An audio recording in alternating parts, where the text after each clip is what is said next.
नवीन पट्टनायक 24 वर्ष धरी शासन कले मधुसूदन दास जन्मपीठ को आसना मुख्यमंत्री आमर मधुसूदन बाबू जन्मस्थान को आसते से मत बहुत खुशी और गर्व अनुभव होची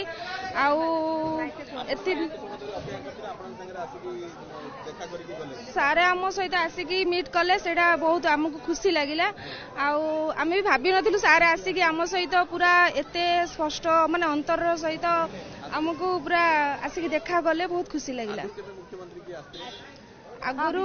आसले बिजू पट्टनायक गिरिधर गमांग आसले बिजू पट्टनायक दिथर आछंदी किंतु नवीन पट्टनायक आसनांदी 24 वर्ष धरी शासन कला बिजू पट्टनायक नवीन पट्टनायक 24 वर्ष धरी शासन कले मधुसूदन दास जन्मपीठ को आसना किंतु सारा आसीथिबार आमे बहुत खुशी आ बहुत बहुत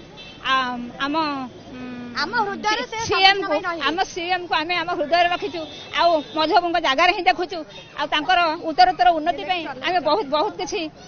शुभकामना करुछु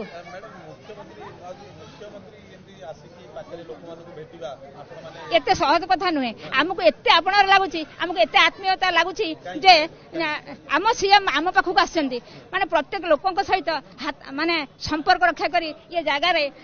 जगह को साफल्यमंडित करबा पई आमे दीर्घ 2 घंटा धरी अपेक्षा करछु केतेबेले आम सीएम आसीबे आमे तांको स्वागत करिवु आमे तांको देखिबु आमको बहुत शुभेच्छा जणाइले आउ ये जगार उत्तरोत्तर उन्नति करबा पई बहुत कुछ खुशी हाँ मुख्यमंत्री आम सहित कथा आमको बहुत खुशी लगे आमको बहुत भल लगे तेणु एमती मुख्यमंत्री आम दरकार बहुत बहुत भल लगुच बहुत खुशी लगुच ये जगह को प्राय 25 वर्ष धरी कहीं आसी नथिले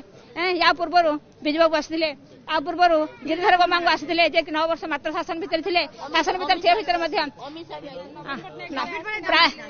आसी ना शासन भितर आसी ना अमित शाह